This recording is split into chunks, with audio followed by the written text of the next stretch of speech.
My guest now is someone who didn't just help shape how music sounds, but how it looks and how it stays in our collective memory.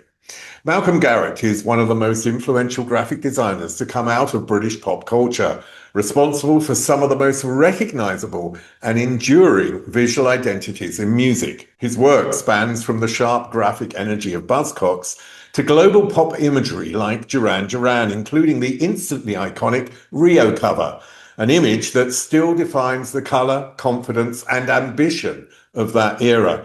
He's also worked closely with Boy George, helping translate personality, performance, and attitude into visuals that became part of the story. Malcolm's work has been celebrated in major exhibitions and featured alongside other key figures in design and visual culture, recognizing his lasting impact on how pop music is presented and remembered.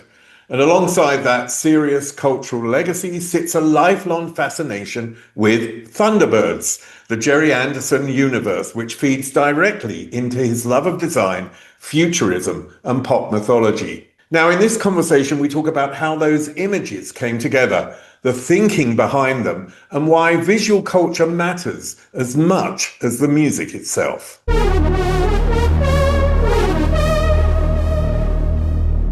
Malcolm Garrett, welcome. Um, Hello. I want to start how I normally start because many things that we experience in life come from our childhood and, the impact of certain things in our childhood. So could you Yes. just tell me a little bit about growing up is it Northwich, which is somewhere almost between Manchester and Liverpool? I've thought quite a lot recently about my childhood because um it was okay. P people have like, oh my, I had a terrible relationship with my father. Oh, I got bullied at school. Oh, I wasn't couldn't do this, couldn't do that.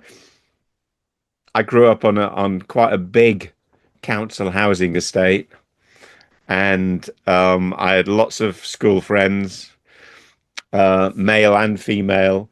Um, we were the estate was built by ICI, which was the largest company in the UK at the time, and it was built specifically to um, to exploit the natural salt reserves underneath Cheshire, mid Cheshire, which had been exploited since Roman times.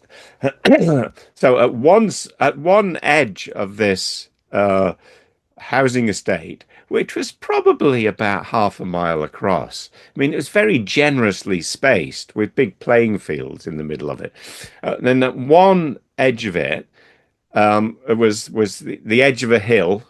There was a canal. There was the Trent and Mersey Canal, which connected the potteries to Liverpool, and and the other side of the canal was the Weaver navigation, the River Weaver, which also went to Liverpool, and uh, and sat on these salt deposits, and ICI built huge factories that almost every single one of my school friends father worked in the factory because lo and behold the housing estate had been built by ICI in the post-war years and to offer returning effectively returning servicemen from World War II a job in the factory, and you got a job and a house.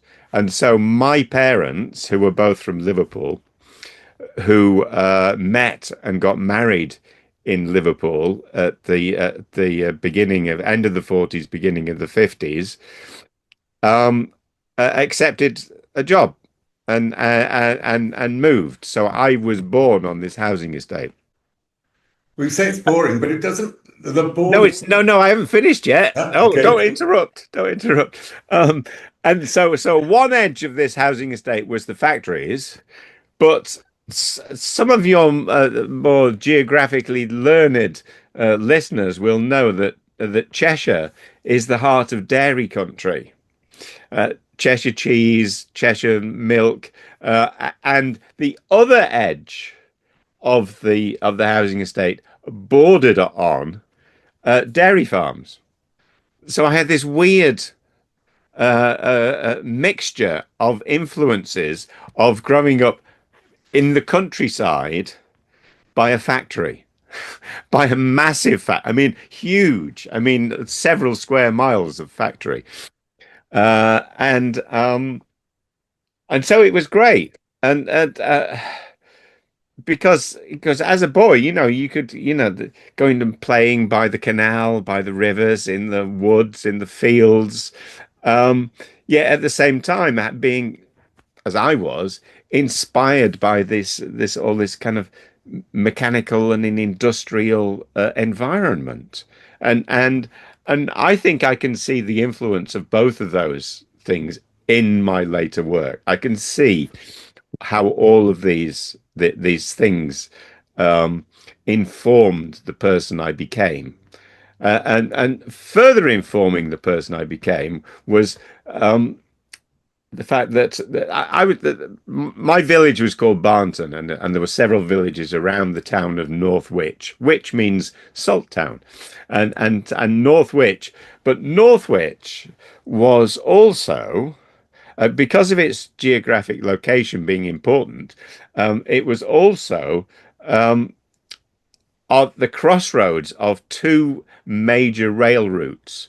One rail route connected Liverpool to Crewe, and thus the rest of the country, and the other rail route connected Manchester to Chester, and where they crossed was Northwich. So growing up as a teenager, I had the opportunities to take advantage of those very fast and efficient, in many ways, if British Rail could be efficient, very fast and efficient ways of connecting to big cities. And I went to grammar school in Greater Manchester. I went to primary school in my village, but my dad was Catholic, and I was quite an academically proficient young boy, and I passed all of my exams, and I got to go to a grammar school, a Catholic grammar school, in a place called Hale Barnes, which I read today on a Manchester newsletter is Hale and Altrincham are declared as the best places in the Greater Manchester area you could possibly want to live. Anyway, I went to school there, and so I was getting a train from Northwich to Altrincham to go to school every day for 7 years. And so having a train pass was great, because if I didn't get off the train at Altrincham, then it took me straight into Oxford Road Station in Manchester. And Oxford Road Station was a short walk from the Manchester Free Trade Hall. So a teenage Malcolm Garrett, getting increasingly interested in music, had ready access to just jump on a train and go and see Led Zeppelin at the Free Trade Hall, go and see Black Sabbath, go and see Jethro Tull or Hawkwind or whoever it was. And I saw all of them. Uh, uh, Also, weirdly enough, and so I didn't hang out with my schoolmates because they were also Catholic boys, and they came from like Wilmslow or Wythenshawe or all sorts of in the catchment area around Hale. So come weekends, I had my old friends from primary school, but also I began to meet um, people of my age who went to private school in Chester. They went to either the King's School or the Queen's School if they were girls. And I started to hang out with these people. Now, the thing about public school children uh, is that their parents had cars. How was creativity viewed in the household? Um, That's a pretty good question. Um, uh, because I can see I, I can see influence from both of my parents. My mum was the thoughtful and smart one, and she was good at language. We used to do word games together. We played Scrabble. She was very language oriented, and she was weirdly she was kind of mathematically quite sound. She was the kind of person who would add up the total of her shopping in the supermarket as she went around in her head. She could do all of that. My dad was less academically skilled, but he drew. I came across his sketchbooks from when he was a younger man, and so I think I I I drew the best of those attributes from each of my parents, and I really was a kind of mix. I was also a rebel, if I can say. I kind of noticed it quite early on, and I sort of put it down to being contrary, as opposed to rebellious. I wasn't rebellious for the sake of being wanting to be a naughty child. I was rebellious because I'd always say, why? But why does it do that? Why can't we do it this way? And so I was always looking for alternatives. And I think that I'm sure that fed into why I became a graphic designer. You put together an interest in language and communication, a little bit of interest in science, an interest in drawing, and an interest in answering questions in different ways. You put all that together, it's a bloody graphic designer. My life was mapped out from the age of about 5 or 6. I had no choice. And I say that jokingly, but actually I did recognize it. I realized it when I was a kid. So I had no ambition to do anything else other than whatever it was. I mean, I hadn't heard of graphic design. I didn't know quite how things were going to map out, but I knew they were going to map out in that space. I wasn't going to be working in the ICI factory, that's for sure. And uh, and even when I got a job in a supermarket, it was more from an Andy Warhol perspective of getting all of the tin cans aligned on the shelves. Uh, I kid you not, I did. Your father liked big band music, and if you think of Oh, he like did. Yeah. Yeah. album covers of the 40s and 50s, they were often just representative of the artist. They had a picture of the artist or something Yes. like that. Yeah. In the 60s, it became sort of more conceptual, sort of psychedelic, hmm experimental. I kind of started with jazz, I guess. With 50s jazz as opposed to big band jazz, where the musicians themselves saw themselves as interpreters of feeling, of attitude, of life. And so the record sleeves for those artists were attempting to interpret those interpretations in visual form. And I've come to realize that is the job of the graphic designer in the music industry, to make visual that which has no physical form. And it's an ongoing challenge, and a wonderful challenge, because there's no right or wrong, unlike lots of other things in graphic design where the traffic lights do have to be red to stop the car going. There's a right or a wrong. There's no right or wrong in the music industry, and there are things that are effective and have an effect on you and are successful, but there's no right or wrong. We're talking about having an effect on you. Was there a moment in you talked about going out when you were, 13, going to Yeah, yeah, Manchester and so on and so forth, and also being around different types of people. Was there yeah. a moment where maybe you saw a record cover, you saw a gig, and you started to connect between music and visual, and realize that this connection was there. Well, there were many connections. There were many connections. There were many things that I liked the look of.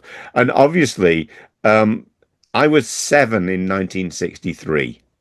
And I say that because that was the year that the Beatles really exploded, and I was of an age to connect with that in a particular way, and the particular way was through the way those four musicians themselves connected with the world, and both in terms of the language they used, the mastery of songwriting, which again, if you grow up with that stuff, you think that it's normal. And of course, the Beatles were far from normal. They were, and even the whole Mersey beat thing, the whole explosion of pop in the 60s wasn't really that normal, but for a 7, 8, 9-year-old, it was totally normal. And again, I think back and I think when I was 13, I'd have discovered Led Zeppelin 2 or whatever it was. I just thought all bands should be that good. you know, Everybody was, if you played music and you played a guitar, Led Zeppelin was where you were at. But of course, Led Zeppelin were phenomenally, brilliantly unusual. Um, so yes, I began to connect the visual components of music. With the Beatles, it would be collecting bubblegum cards. It'd be watching the first film I saw at the cinema was Hard Day's Night, and so and then being part of both the Mersey beat thing because my parents were from Liverpool, and so I'd grown up in early years visiting relatives in Liverpool, so Liverpool again was a direct connection. The time I actually began to notice there was something a little bit more specific, if you like, and more specifically related to me was those mid to late teens, where I began to connect in a practical sense. I'd guess heavy rock and psychedelic rock began to have a direct input on me. You started to think about, oh, people smoke these things, or they take these tablets, and by the time I'm 16 or 17, I'm beginning to experiment or find out more about that. I'm also thinking in terms of becoming more interested in pop art. And by pop art, I mean, Roy Lichtenstein, Andy Warhol, Peter Phillips, Peter Blake. And of course, that connected me then directly to the rebellious, if you like, or the left field aspect of music that I became interested in. So I was interested in much more. Whilst interested in straightforward rock like Deep Purple or Led Zeppelin, I was interested in the psychedelic and avant-garde component aspects like Hawkwind, and very interested in the completely demented rock sounds that the Velvet Underground would come up with. So I was interested in all of that, and I became very interested specifically in electronic music, partially because I guess from some of the psychedelic experiments of the Beatles, Lucy in the Sky with Diamonds and stuff like that, but also the introduction of electronic instruments like the mellotron and the synthesizer into the kind of records I'd like to listen to. And then I discovered that the electronic music that was coming from Germany, from Cologne and from Munich, and again, luckily, I had access to the best import record stores in Manchester that I could go and visit and listen to. I could go and pick up a record by cluster and go, what the hell is this? And they'd have a listening booth in Rare Records on John Dalton Street. And so I could listen to Cluster, I could listen to Noy, I could listen to Amondoul, I could listen to Can, I could listen to Faust. And so again, I was that weird kid in the class who liked all this fucking German shit, you know? and not all of my friends did. Not all of my friends didn't, but they definitely kind of. I kind of put my hand up and claim I was the geek in the class who liked all of that stuff, and I liked it for all sorts of those left field reasons, and and the fact that they were coming from somewhere that I was unfamiliar with. And so I became interested in what's it actually like in Berlin, you know, and I liked and again and connecting back with what I talked about language, I liked the German language. I liked the fact that I didn't necessarily understand what the words meant. Some of them I did, some of them I didn't, but they looked different. I liked the typography. And there were all sorts of interweaving and interlapping components. Just had all sorts of influence on me, pulling me and pushing me in visually and mentally in lots of different directions in ways that to this day, 50 years on, still excite me. I mean, I think it's amazing the impact. I mean, I lived in Germany for 30 years. I lived in Cologne, actually. So Can Right. from Cologne. I knew Holger Czukay.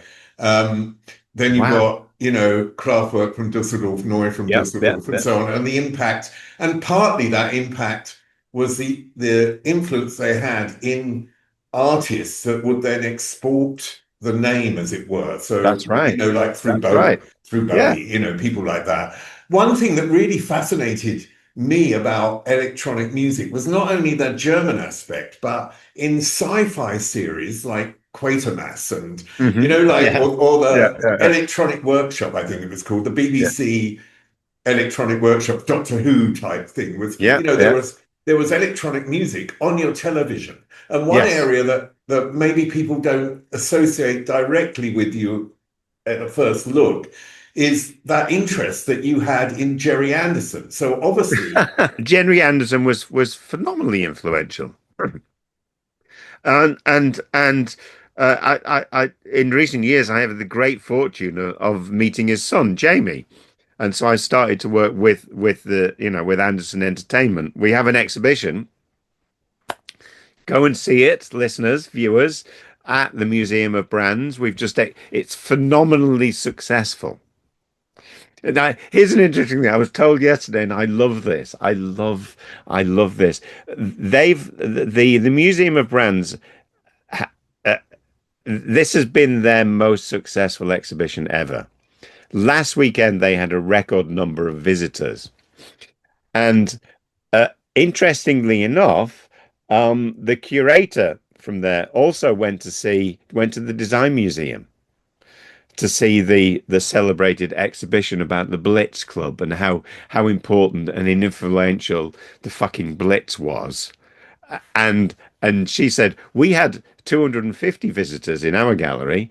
When I was in the Design Museum, I was there for quite some time. I counted 8. And for me that illuminated something important. The reference points of Gerry Anderson just reached far more people over a far greater period of time than something we're told is more important or more influential, and it does kind of. I'm really happy. I'm really pleased that Gerry Anderson was so successful because, yes, it reached a broad populist, if you like, audience, but the ideas that it embraced were so simultaneously contemporary and futuristic, and every aspect of what they did was so thoroughly well executed. And if you like, it's probably the first uh, um, TV series of series that placed such great importance on the visual components, both the vehicles and the graphic design of all of the, both not just the show's title sequences, but the graphic design within the program. You know, Thunderbirds 1, 2, 3, 4, 5, the Captain Scarlet icon. You know, that there was just everything. You know, as a graphic designer, you'd be pleased with any one of the things that were produced, and that's why I started. You know, I kind of remembered that influence from being a kid, and then when I graduated from Manchester School of Art, I just used to start buying ephemera, and there was lots of Gerry Anderson ephemera. So I just, as there was for all sorts of other things like James Bond or the Avengers or the Man from Uncle, and I just started buying everything.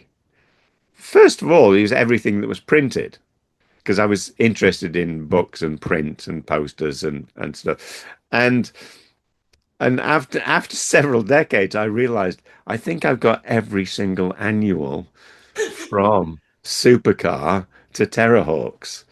You know? And when I met Jamie Anderson, you know, I lost no time in telling him I've got every one of those things, and he's going, "That's amazing because I haven't got any because my dad never kept it." Don't go away. There's more of Malcolm Garrett and his amazing work coming up. But first, let me just ask you to like, subscribe, follow me, and also check out popthehistorymakers.com, where you'll find all the interviews.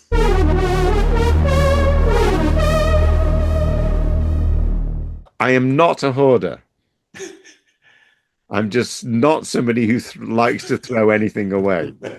It's quite different. It's very selective, and it's very specific about what you keep and how it's kept. You mentioned Manchester, where you I did. studied. Manchester as a city where you would go out when you were 13 and you'd meet these Yeah. people. You also studied typography at the University of Reading, I think, which was Yes. pre-Manchester. Now, Yeah. at these colleges, and what's really fascinating normally from these colleges are they are groups of outsiders in a way. You know, they're people that are on the they're in society, but they're the ones who are like looking around for something much more interesting, that sort of Hmm. outsider. How important was it for you in college? And did you have a specific mentor who really made you understand why you were doing this or what you wanted to do? Answering that is sort of tricky because it was, you're talking about things that I was only beginning to comprehend or understand, you know, from my own perspective. As I said earlier, certain things seemed sort of natural. So looking back, I try and analyze, you know, the hows and the whys and the whatever. The reason I went to Reading University was just because I didn't know enough. You know, I as I also said, I kind of felt that my future was mapped out, and so I didn't look sideways. So I wasn't very good at researching what were the other possibilities for me. And so when I was 16, there were only two possibilities as I saw it. One possibility was to go and do a foundation course at the local art school in Northwich. The other possibility was to go to university because as a grammar school, they were pushing its boys to go to grammar school. Polytechnics was second division, so they weren't considered. So you were only got shown all of the possible courses you could study at a university in the United Kingdom. And of all of the hundreds of courses at the dozens of universities across the country, how many courses do you think there were that had the word graphic in their title? One. And it was Reading University. And it was the typography and graphic communication course. So me being simplistic, thought, well, I either stay in Northwich and go to Northwich, or I apply for this course that kind of sounds a little bit more interesting and is somewhere, and is not, it means I've got to leave home or whatever. And so I applied for the typography course, and me being this weird rebellious person who at that time had very long hair,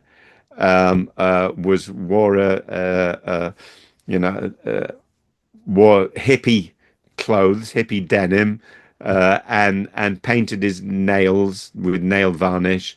I was not your average, not your usual university candidate, and again, I look back, they only took 12 students each year. The course had only started up a couple of years before. I didn't know any of that. Didn't do any of my homework or research. I just turned up at the interview, and and they thought I was weird enough to accept me. And again, I kind of think that they saw some basic talent. Obviously, this guy's not stupid.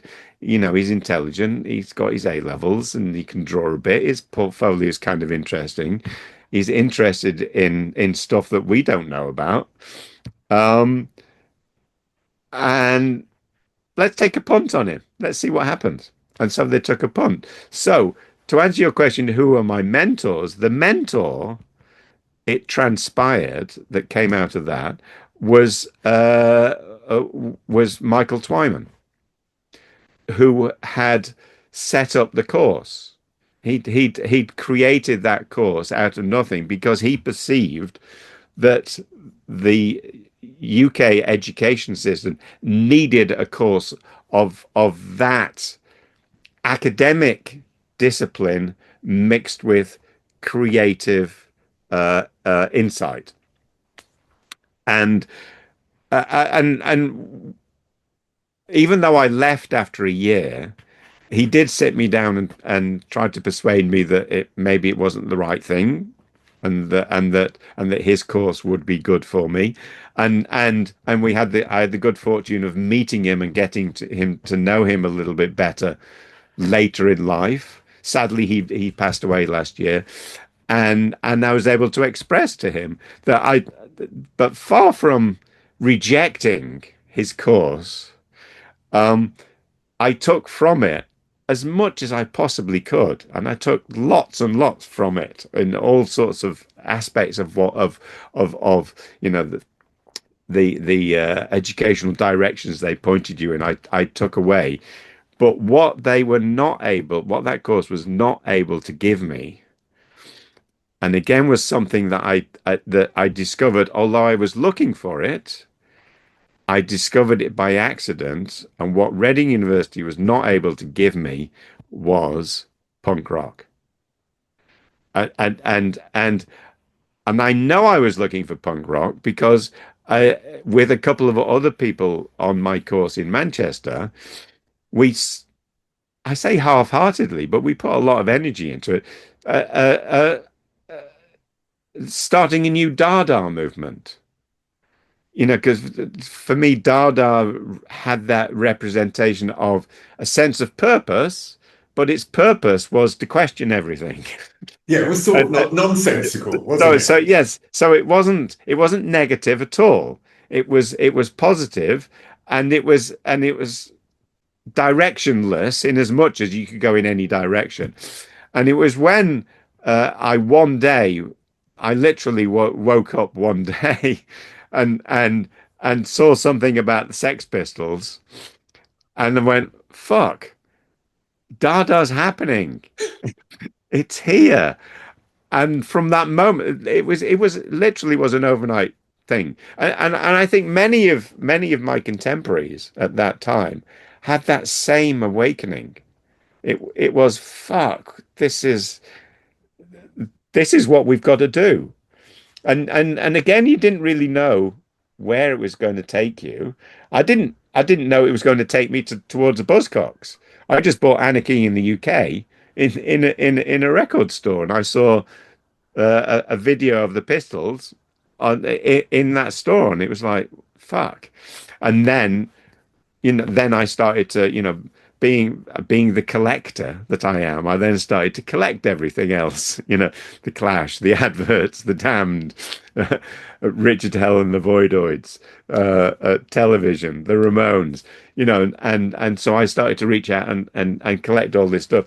And then I found myself in the same room with Buzzcocks, with Howard Devoto and Richard Boon and Linder Sterling. Let's not forget how important Linder Sterling was in this story, because she had discovered Buzzcocks before I had, and realized I should find out about them. She was an illustrator a year older than me, in the year above, and from January 1st, 1977, there was no looking back for me. My career, which I always thought would be set somehow, was at that point. It was set. But again, I didn't, other than devoting all of my time and energy and creative endeavor to it, I didn't know where the hell it was going to go.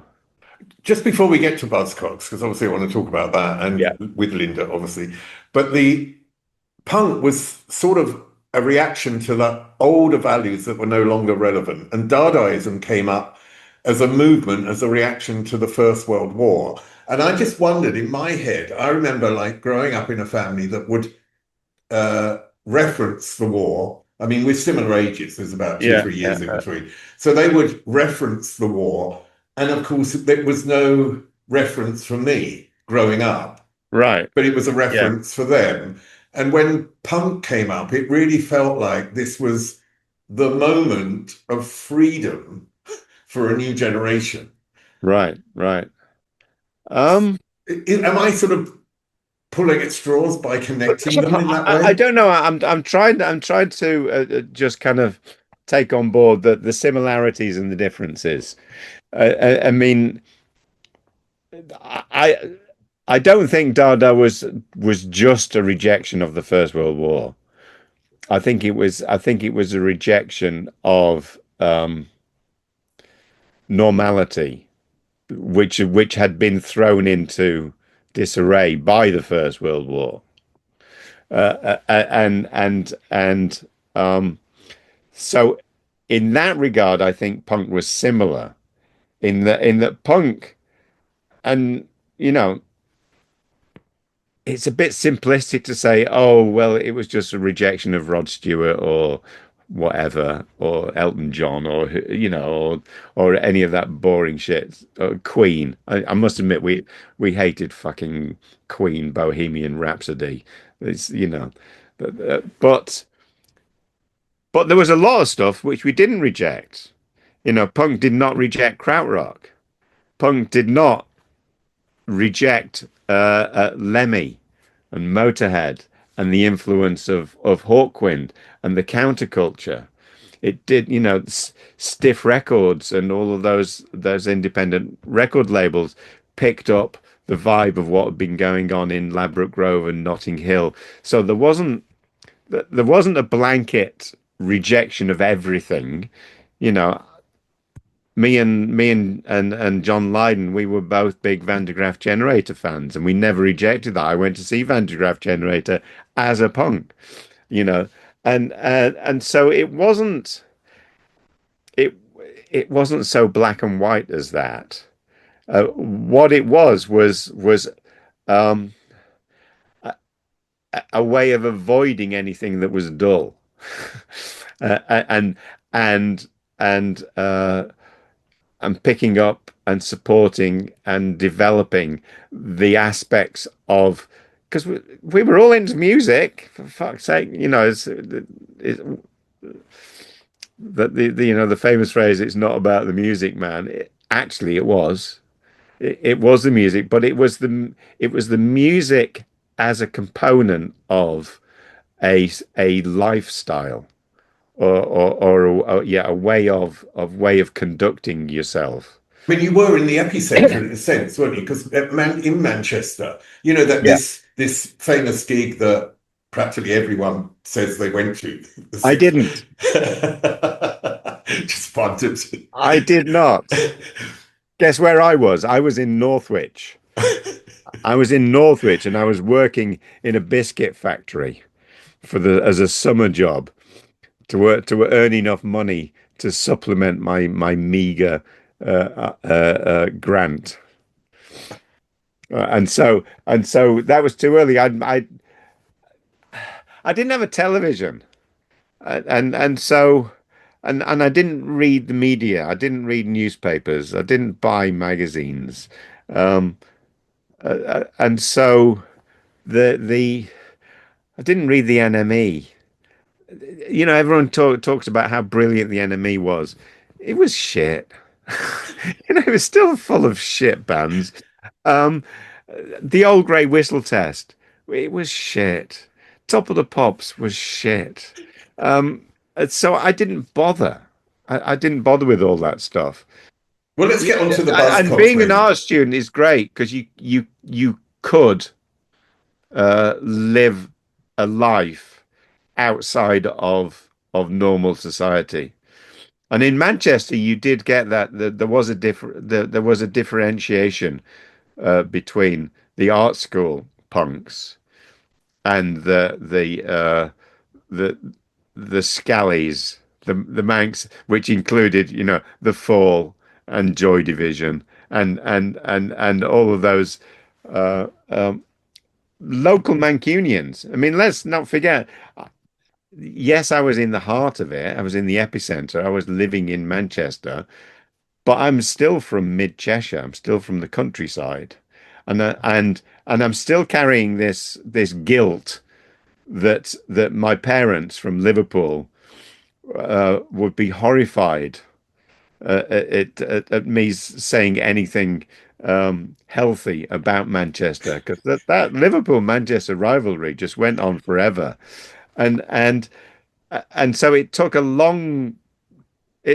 quite a short time for it to happen, but it took a long time for me to realize and agree that in my teenage years I had gone from being a Liverpudlian or a country bumpkin into being a Mancunian. Okay, let's get on to the Buzzcocks with Linda. How did that come about? And tell me about the process, because it was the first um, sleeve artwork. So I just Yeah. wondered about the process that you went through and the thinking and how that thinking has changed over the years. Well, of course, whatever I tell you now won't be accurate. And the reason it won't be accurate is I've had 50 years to think about it and analyze it. And at the time, you do no analysis whatsoever. You just do it. And so um, Linda, who I knew well, not that well, but well enough, because you just there are out of 60 people, in the college, you narrow down to about 10 or a dozen who are on your wavelength and you hang out with. So I knew Linda, and as I say, I discovered the Sex Pistols, specifically the Sex Pistols, Anarchy in the UK, at the end of 1976, when I spent 3 weeks in London doing a student placement at a design company. And when I came back, Linda and I obviously started talking, and she told me about this band Buzzcocks, and Buzzcocks had recorded a record, and the record was going to come out soon. And it was called Spiral Scratch, uh, and so she gave me the copy of Spiral Scratch because she had become, in that period of time, she had become friends with Pete and Howard and Richard Boon, who all lived in Salford, uh, and um, and so not only did she introduce me by name to this band, she gave me a copy of the record. And although she was on the same course as me, as on the graphic design course, graphic design wasn't what was motivating her. I mean, I came to realize graphic design was motivating me. I liked and was able to do quite well the idea of picking up not necessarily somebody else's idea, but something that somebody else needed doing or needed to say that I could say for them. And that's a big difference, I think, between a graphic designer and an artist. The artist wants to say their things, whereas the graphic designer is quite comfortable and is actually can be really good at actually saying somebody else's things in ways that they can't do. So Linda recognized that, and whilst Buzzcocks were pushing her to do more work for them, you know, handbills and flyers and stuff like that, she didn't really want to do it. And she quite literally said, "I know a man who does." And she literally brought Richard Boone and Howard Devoto into college to introduce them to me as somebody who could help them to design a poster that they could, you know, then use to advertise gigs or whatever. And and then I came to find out at that point that Richard Boone, my great and dear friend to this day, had been at Reading University when I was there. And he had studied 4 years of fine art at Reading University. And as part of my core duration there, I'd gone to history of art classes in the fine art department. And I joined the Fine Art Society. And Richard and I had been at some of the same events that the Fine Art Society put on, including a screening of Andy Warhol's Chelsea Girls, 3.5 hour Chelsea Girls. And we knew many of the same people, but we had never met. But we had that connection, which is fascinating. Anyway, I went on to design a poster. I screen printed the poster in the screen printing department because it's Andy Warhol, you know, and the Andy Warhol influence has to come into that. But the imagery I'm using is taken from Dada type imagery. So all of my fine art influences to that point went into that very first poster that I designed for them. You asked about the process. Well, the next thing that happened, and it seems like it all happened like, you know, over a weekend. But but we're talking, you know, the first record that I worked on was Orgasm Addict. And that didn't come out until October. And I'd started working with them sort of February, March. So that's quite a long period of time. But all of the work I was doing, my personal work in college, had gone over to being, you know, to expressing punk ideas. So I was designing things for an imaginary band called The Blind, for instance, and I'd seen the word on a visit to London. I'd seen the word slits spray painted on a wall at Marble Arch. And what the fuck's that? I then found out it was the Slits. And so I just, again, language, words, I did a lot of explorations of how I might write the word slits. And so I was doing lots of that kind of stuff. I'd also was doing in parallel, before I'd even met Linda in the first year, lots of montages of my own. Anyway, long story short, um, Buzzcocks then, having put out their own independent record, Spiral Scratch, then signed to United Artists Records, to Andrew Lauder, who to answer an earlier question, was another mentor of mine. So we've got three mentors so far. We've got mentor number one was Michael Twyman. Mentor number two was Richard Boon, because as manager of the Buzzcocks and as a fine art trained is a horrible word, fine art, a comprehensive, understanding person, he guided a lot of the things we did with Buzzcocks. And then Andrew Lauder, who signed Buzzcocks to United Artists, was also influential, because here's a weird connection. Andrew Lauder and his label United Artists had already, in previous years, had signed Can, Noi, Amondoul, Hawkwind, Motorhead, had signed all of these bands that were influencing me in another component of a compartment of my life, was suddenly part of what I was doing in today's compartment. So they all fitted together. So as I say, there was never any rejection of music. There was always like, how do we bring all this stuff together? How does it fit together? And Andrew Lauder had seen all of that. Actually, the one answer to who is your mentor in all of this, and always was, and I'm sure always will be, is Peter Saville,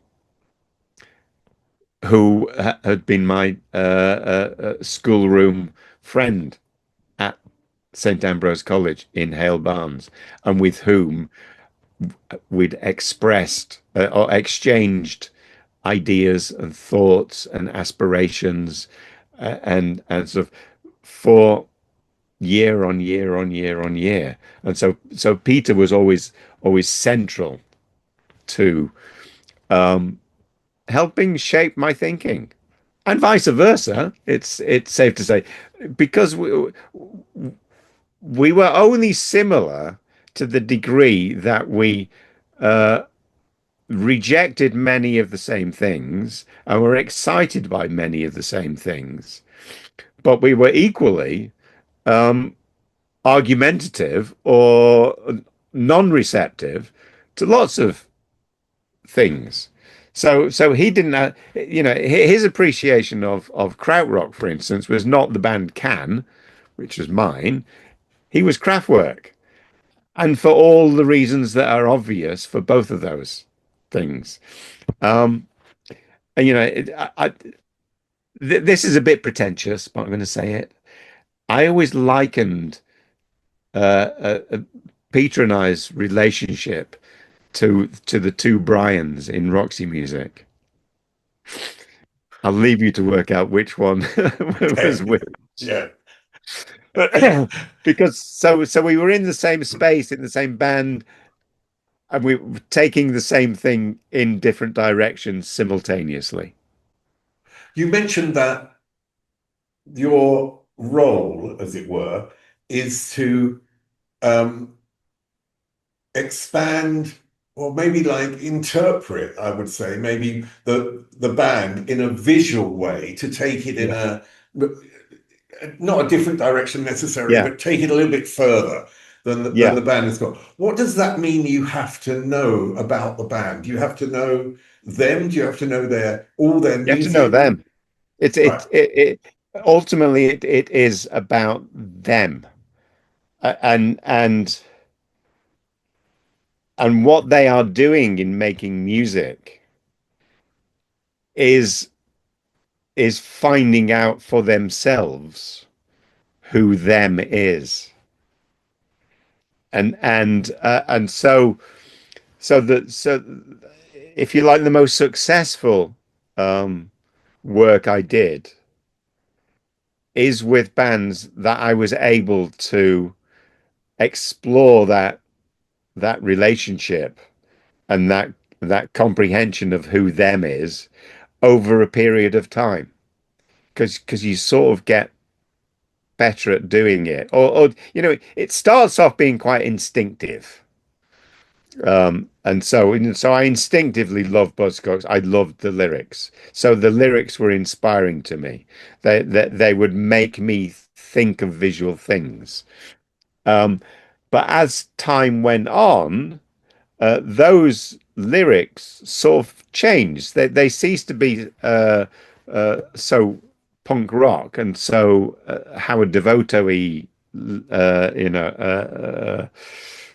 lyrically, and became more about Pete Shelley's personal feelings. And so their songwriting, or the songs that they put out, evolved, and so you evolve with them. And so I didn't really realize I've been doing this thing for 3 decades before I really fully acknowledged to myself that all I'm trying to do is make a visual representation of something that doesn't physically exist. It just exists in your head. And we are visual beings. Human beings think in pictures. Although I've met somebody recently who doesn't think in pictures, which is bewildering. Anyway, I think in pictures, or you think in visual terms, and I always use the example. It's a very simple example. I'll just say dark side of the moon, and you'll tell me. Prism, There you go. you got it immediately Indelibly there. interlinked. Yeah. You can't not see it. And that's an example of a really successful visual connection. It's indelible. However, what I tried to do, and this bit I was conscious of right from very early on, I never really saw a 12-inch record sleeve as just the equivalent of a bit of an art gallery wall that you put a picture on. Because I was doing this implicit thing of trying to represent an entire atmosphere or feeling surrounding something, then the front, the back, the inner, the labels, the posters, the handbills, all of the things, all of the components connected with a musical release, and whether that's ever fallen in love or whether it's a different kind of tension, whatever it is, whether it's big or small or whatever, all of the components are trying to express that, as opposed to me going, oh, here's a beautiful photograph of a rose that I'm going to put on the front of your record sleeve. For me, that was the bollocks. I was not interested in putting pretty pictures on record sleeves. I certainly wasn't interested in putting pretty pictures of a group of boring musicians, because quite often they were very boring. And luckily for both me and for Peter, we got to work with some people who were not boring at all, but for different kinds of reasons. I mean, New Order were not boring for quite a different set of reasons than Duran Duran were not boring. but they Peter and I addressed the challenge in sort of similar ways, in our own individual ways, but in similar ways. And um, and it was about representing the thing, as opposed to like, oh, Rod Stewart's got a new record out. And Peter, I love this. Peter always used to say he hated designing record sleeves. He didn't want any of his record sleeves to look like record sleeves. And which was beautiful. The first time I heard that expressed, I was sort of shocked because of course it's, and then I'm going, well, he's right. It's right. It has to have, what we're trying to do is create something that has a life beyond the record shop and has a greater reason for existence. Just a moment to tell you, like, subscribe, and comment. And don't forget, at popthehistorymakers.com, you can find all the interviews.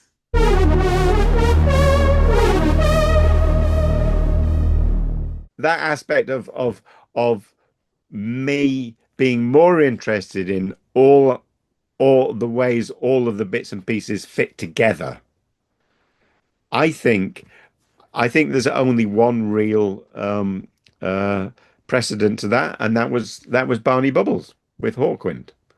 And that's what I took, his record sleeve for In Search of Space for me is, and then the live album, his name I can't bloody ever remember, it's at my feet somewhere. He was the person who just had all of these elements and components that all fitted together and created a world of, and that I took on board implicitly at a very early age, and then explicitly once I realized what it was all about. And so I can't think of any other designer working with a set of musicians in that kind of way before Barney Bubbles. So let's take Duran Duran, because Duran Duran came up Yeah, and were clearly influenced by punk. I mean, although they're not of connected course. No, but clearly totally. influenced by punk. They were clearly, from the moment I think they were on the scene, they were clearly a band that wanted to be a world famous band. They wanted to be Oh yeah. Oh yeah, hugely yeah. John and Nick, international, didn't they they? planned world domination from day one. Yeah. Yeah. And they can play. You know what I mean? I Yes. think people at the beginning thought, this is like a new romantic band that is all Yeah. about style over substance. But they weren't. And then you've got the art school members, haven't you? You've got Nick Rhodes. Hmm. I think John Taylor also went to art school. Well, I think John was the only one who actually managed to make it there, and didn't stay too long, because he'd formed Duran Duran. Nick was a bit younger, and I'm not sure that Nick actually made it to art school, even though he was heading in that direction. Because Nick was like 15, 16, Uh, you know. He's only 63 this year. Um, so yeah, he was quite young, and he was the youngest in the band. Also, um, musically, the most avant-garde and talented and out there and consistent. You can almost look back and say that all of those records were made by Nick Rhodes. He had the benefit of a great drummer. He had the benefit of a powerhouse, a bass player who got better and better at doing it, and he had the benefit of a great rock guitarist for a while, um, uh, who weirdly had a more um, perfect melodic voice than Simon Le Bon. But in Simon, you've got a guy who has all of the necessary requirements for putting it out there. I don't know how people do what he does. Just being out there going, I'm going to be fucking Simon Le Bon and I'm going to do it. How the fuck do you do that? And well, and maybe Nick the is the question opposite. isn't. Nick is the opposite. He just sits at the back going, I'm going to be Nick Rhodes. Well, maybe the question is not, I'm going to be Simon Le Bon and be out there. Maybe the question is, how am I Simon Le Bon when I'm not out there? Do you know what I mean? Yes, Yes, and that's a very valid challenge, and and and I think Simon Le Bon having four other guys around him who are his equal, or his better in many ways, helps with that, and I think Simon would agree with that. Um, uh, and you know, I took some criticism back in the 80s for working with this band who everyone perceived as being lightweight. But here we are in 2026, and who's still there doing it and doing it brilliantly? I saw them in Manchester for their Halloween show, and it was magnificent. Now, Rio, it's is probably, I mean, it's one of the most acclaimed album covers ever. You know, it's one of those that that you mentioned with Dark Side of the Moon. It's one of those that you visually know. I know. I failed. I failed. But no, I didn't fail. I think the reason it works is for everything that I brought to it. I mean, I did not paint a picture in the way that Patrick Nagel painted the picture, but I contend that had we just put that picture 12 inches square on the front of that cover, it would not have become the icon it has become. It's the fact that it's an amazing painting of an amazing representation of somebody that sits within a world that is defined by and promoted by Duran Duran. You know, it's they own it in a graphic way that would not have been the same had they just put it as a picture. Now, Nick Rhodes introduced you to Andy Warhol, and what I found really fascinating about this story is Yeah. that he immediately treated you as a contemporary. Yeah. How I important? know that's the title of my book, or it's on my grave. It's like, oh, gee, you're an artist too. It's like, oh. Yeah, but how important was that to you, and what does that say about him? Um, well, it's really important to me, but I'm sure I'm putting onto it more than is there. It's the kind of thing he would say. You know, his I've read more words about and by Andy Warhol than possibly any other single person. And and he would be naturally uncomfortable with meeting people, but he loved meeting people even though it was uncomfortable. And he worked out ways of getting over his discomfort and getting to the next point and passing the discomfort back to the person he's with. So having a glib opener like that, uh, I'm sure just came naturally to him. I don't think he meant it for a minute. That he felt that I was a contemporary of his in that kind of way. I was certainly a contemporary of his because I was a friend of Nick's, and he was a huge admirer of Nick and the rest of the band. So you know, I had the right introduction, that's for sure. Um, and of course, yeah, it's just incredibly important to me because whether it was sincere or insincere or whether it doesn't really matter. The point is, in its way, it was 100% genuine. It was a totally Andy Warhol moment that I was embraced by, and and yeah, joyous. When you work with a band, can you see where they are going themselves with their musical development? Can I see where they're going? Or Yeah, because I mean, if you're closely connected to a sometimes, band, yes, when you can, you can. I mean, case in point, from day one, working with Simple Minds, I mean, they were just going, and I mean, uh,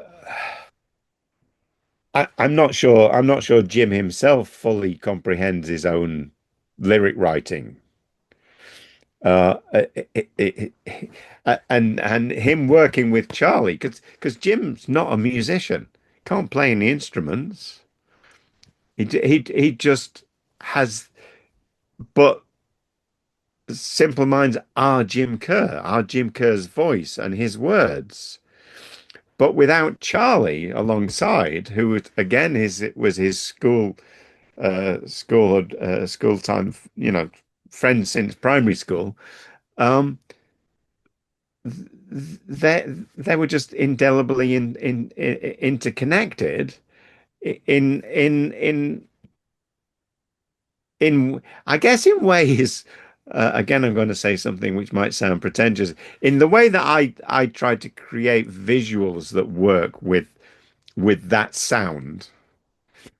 Um, I think Charlie was able to create the sound that enabled Jim's words, and vice versa. You know, it's I've watched it over the years, and it is a remarkable achievement what they have done. Again, they're still here. They are still here, and they've written some monumental stuff. And they are the nicest people. They're just so lovely. One of my regrets is I don't get to see them often enough. But that's the other thing that, especially back in the day when you were a graphic designer, you were locked to your recording studio, your design studio, and the band, being recording artists, were locked to their recording studio or their touring schedule.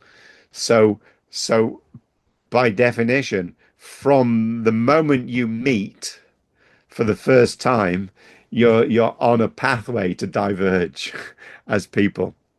And yeah, it's a lot easier now because everything my studio is my laptop here in front of me, and things might have been different. Um, but weirdly, the first time I went to the recording studio to meet Jim and Charlie. They were recording Sons and Fascination, produced by Steve Hillage. Now, what do we know about Steve Hillage? We know that he was the guitarist in a band called Gong. So again, from that same school of thinking, a school of music as Hawkwind and all of those guys, and before being in Gong. I have Steve Hillage's first album. He was in a band called Khan, and it has a great album called Space Shanty. And so I was already a fan of Steve Hillage.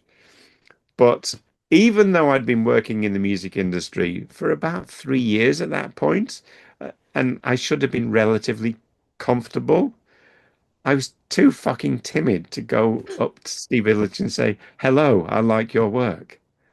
So I never had a conversation with him. Insane. Nowadays, I've got no such false modesty or modesty at all. I have the arrogance to go, fuck, I'm going to say hello. I mean, I hope I'm going to get this right, but you developed a cover for Waterfront before, so you sort of, you had the Yeah, idea for the initial sleeve, yeah, and then Jim Kerr called you up and yeah, said, "Well, have you listened to the music?" yeah. Well, and I've got immense respect for Jim because Jim is not the kind of person who would be that forthright and critical uh, just on a whim. Oh, I'm not sure about that. I don't like red, make it green. Not the kind of person. But he was also the person making the fucking record. And he knew what it was about. He knew what he was writing about, and he knew the tone of it. And I hadn't heard it. And I was just my sleeve was an evolution from what I'd done before. It was the next one forward. But musically, it was not an evolution from what had gone before. It was a step in a new direction. It was big, And loud, and and aggressive, wasn't it? It was a yeah, much bigger and sound. Jim had the courage, I would say, because it didn't come naturally to me, courage to call me up and say, I don't know how to say this, but I don't like it. And I said, it's fine, Jim. It's fine. I'm professional. Let's work out why. And he said, well, have you listened to the record? And I hadn't. And he said, let let me get you a cassette. And so we used to use bike couriers all the time then. And within an hour, a bike courier had brought a cassette. And I put the cassette in the cassette player, and I went, God, he's so right. This is like my visual representation came nowhere near representing that sound. And so we started again, and so incredible respect for Jim to the way he handled it Yeah. with Unless a person would have said, sensitivity and yeah, honesty. Yeah. yeah, unless a person would have sort of passed, said, right, he's not the right person. Well, unless a person might have just gone, you know, reject the sleeve and got somebody else to do it, Yeah. and avoid having the conversation. But he had respect for me, enough respect for me to know that we could have the conversation and that we should have the conversation, and enough respect for his own music to know that we had to have the conversation. And I'm sure I had a few conversations like that with Pete Shelley from time to time, but I knew Pete much better. I was much closer to Pete because I'd hung out more with Pete, whereas I hadn't really hung out with Jim at all. I'd maybe only ever met him half a dozen times up at that point. Because as I say, you just don't share the same bit of the planet. you know, when one of you is touring the world and the other of you is not. It just physically doesn't happen. How did you approach working with Peter Gabriel, who had his own solo huge career, and on the other side was supporting with his label a lot of world artists? Yeah. Well, that was good. That was fun. Um, I'd I was introduced to Peter Gabriel by Simon Draper at Virgin, who ran Virgin Records, because for Virgin, signing the Real World label and developing that roster of artists was a major undertaking for them.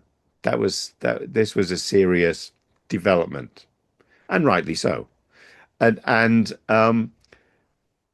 I and my design company, Assorted Images, the various designers there, we did a lot of work with Virgin for some of their bigger acts, whether it's Boy George and Culture Club, whether it's Simple Minds, whether it's Phil Collins, whether it's Genesis, whether it was Heaven 17, the Human League. We were working with some of their bigger artists. So we had as a design company, we had a lot of credibility. So when a big undertaking like this came about, and it was more than just doing, oh, we we think this artist is going to put out a hit single. Can you do the cover for it? This was like the beginning of a major career development for Peter Gabriel, and so I got the call. We we want to do this properly. The branding's got to be great. It's Peter fucking Gabriel. Don't fuck it up. This is important. And Peter was great to work with. But on the other side, from the music industry side, Simon Draper would be saying to Peter Gabriel, look, if we're signing up all these bands that you'd like to sign and put out their records because you think they're worth putting out, don't you think you should put your money where your mouth is and put out your own records on the same label? So that pressure was coming from Virgin. So so there was a double thing, you see. We were seen as the design company that could handle a big project. So the first bit of the project was putting out the first 5 albums defining the look of this thing. And here the fantastic Gary Mowat, designer I'd worked with at Assorted Images for a few years, took that on board and kind of led that. Um, and then at the same time, um, Peter had a soundtrack album as part of that first set of five, and then soon after his follow-up to the globally successful record So, his next album Us. And so I got involved in working with David Scheinman, the photographer, for that, and bringing it into the framework that Gary had been defining for real world records. So it's all serious graphic design, serious stuff, um, and um, and it was great fun. And Peter Gabriel was great to work with because he took it as seriously as we did, and got all of the detail. I mean, he was insistent that we didn't put any names on the fronts of the records, which again was brave. He wanted people to think, well, not to think, but to believe, as he did, that a record by Nusrat Fateh Ali Khan was as important and should be presented in as important a way as a record by Peter Gabriel. And that's what came through. The initial pressings, and I think forever, we only put the names of the artists on a transparent little sticky label, which you could take off. And so there was a lot of cohesive thinking about how to present these records from around the world and have people. And I think we did a great job. I think we did. Hey, sound like fucking Donald Trump. Oh, we did a great job here. In that, all we needed to do to make a record look like a real world record was put this little coloured strip down the left-hand side, and it would almost instantaneously convert any image into an image that had a similar kind of potency to any other in the series. So it really did put Nusrat Fateh Ali Khan on the same stage as Peter Gabriel. No question. But all done with visuals. Yeah, and with us, Yeah. it's like you've taken the sort of strong lettering of So and developed it further. So there is that Yeah. connection still. And Can I tell you something I only realized years later that I'm really happy with when you mentioned that simple lettering for the two-word lettering is that I hadn't visited Berlin at that point.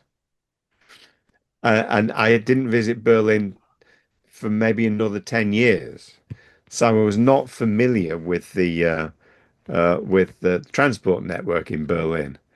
But the U-Bahn in Berlin is a letter U in a square, and the S-Bahn is a letter S in a circle. And instinctively, that's what I'd done and put on the back of this bloody sleeve. I'd done the Berlin transport system. but it's brilliant. I always thought it was meant to No, be. no, complete accident. Complete accident. Maybe they're in a square and a circle because they naturally work, and I'd stumbled on it by accident, but it was definitely not deliberate. I mean, you mentioned a moment ago that you've worked with Culture Club Boy George, Yeah. and I interviewed the designer Sue Clowes, who Oh yeah, designed the clothes, the Culture that's right. Club Yeah. Yeah. clothes at the beginning. Yeah. And she talked about how she took all the four aspects of religion within the Yeah. band, and combined them Yeah. into the clothes. what was your thinking with culture Well, class? I picked up on that immediately and took that forward and I introduced another component, if you like. So the jewelry designer that George worked with was Judy Blame, who'd been a long time friend of mine. We shared a flat in Manchester, and Judy himself would say he could make any old rubbish into into beautiful jewelry. And so he took that idea of combining stuff from disparate sources in very powerful, complex, but simple ways. And so that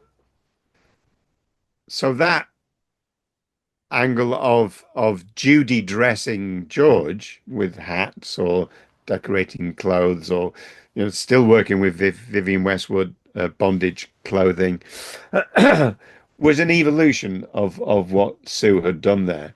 And my evolution was to take the same thing, if you like, and bring in other elements. So if we were designing a calendar for merchandise, for example, I'd go buy lots of other calendars and cut out the panels with the dates on and use them in mine. And so I would I cut up the Sex Pistols logo and made it into the logo for Sold. You know, exactly the same lettering, just rearranged. So I took the same spirit of I don't care where it comes from, it's mine, and we'll make it work. I used to call it kitchen sink design. And I look back on it and some of it works well and some of it less well. But I stand by the ideology of what I was trying to do. And it was very much, it really was picking up on the same things that Sue had picked up on. I loved Sue's clothes. They were great. I bought some at the time. I can't find them all now. Damn it. They should be in my collection. But yes, she was great. I mean, you said that you're not a hoarder, but you keep things that are Yeah, really yeah. important to you in your life, which must have been really important in all these exhibitions that have taken place Mhm. over the last years in terms of your work. For you, how important has it been to understand the value of what you've achieved through those exhibitions? Uh, well, it's immensely important.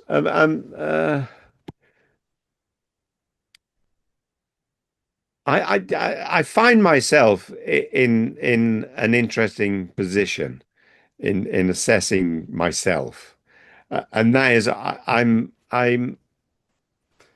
as I've said repeatedly in this conversation, um, I'm inspired by working with material that other people are developing or are generating, or I think I can improve or add to.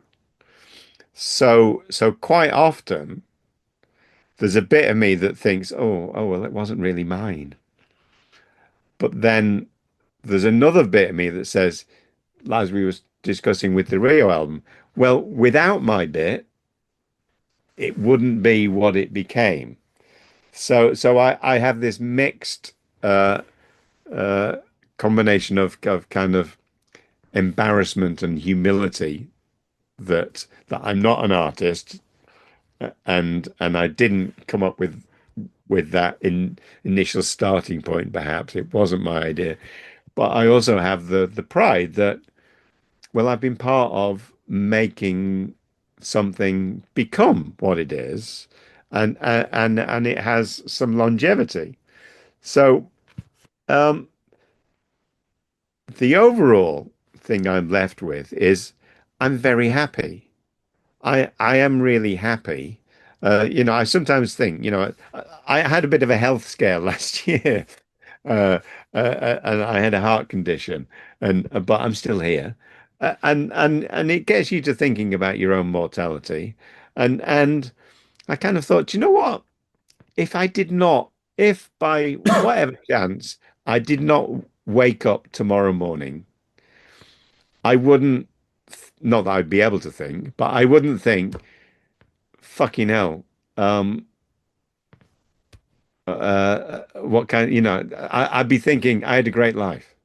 I've done pretty much everything that I haven't done everything I want to do, but all the things I've done have gone to great lengths to satisfy me and my human desires as a person.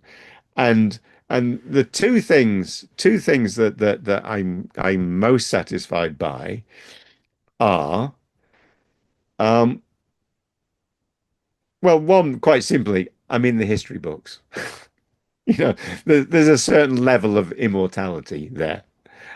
But the reason I'm in the history books and the reason I'm happy to be in the history books is is what happens when I go and I give a talk at a college or a conference or somewhere, and somebody comes up to me afterwards and shows me a picture, brings maybe a copy of Rio, and they say to me, "Can you sign my copy of Rio?" I would never have become a graphic designer if I hadn't seen this sleeve. And the knowledge that I've had a positive influence in whatever shape or form of helping somebody come to terms with or define what it is they want to do with their life or what they want to become. That's incredibly rewarding. And so that makes me think, I don't give a I've had a great life. I'm nearly 70. I'm all right. I've done good. You know, when I was growing up, my grandparents were in their early 70s, and I'd look at them. Well, both my mothers died before I really got to know them. I can't remember them. But my grandfathers got into their 70s, and I would look at them and go, fucking hell, you're an old man. You know, and I look at myself at the same age, and I do not think I'm an old man. I am an old man, and I have some of the health concerns that an old man has, but I don't have an old man's attitude to life at all, and so I love doing things like this. I love chatting about the good things we have done, the fun that has been had, the rewards that it's brought, and yeah, and long may we exist. Well, Malcolm Garrett, thank you so much for talking to me. And I want to say from my part, thank you for your contribution to the culture, because I think sometimes you might get someone coming up with you with a Rio album and say, this is why I got into graphic design. But I'm not a graphic designer. I'm someone who has just appreciated your contribution and your work. So thank you very much. Well, thank you very much. That's very kind of you to say so. As I say, I enjoy doing these things. I love chatting about stuff because we both know how important it is to people, and it's great to share that. Up there is an interview I recommend. Down there is where you can find all the podcast interviews. And here is where you can connect.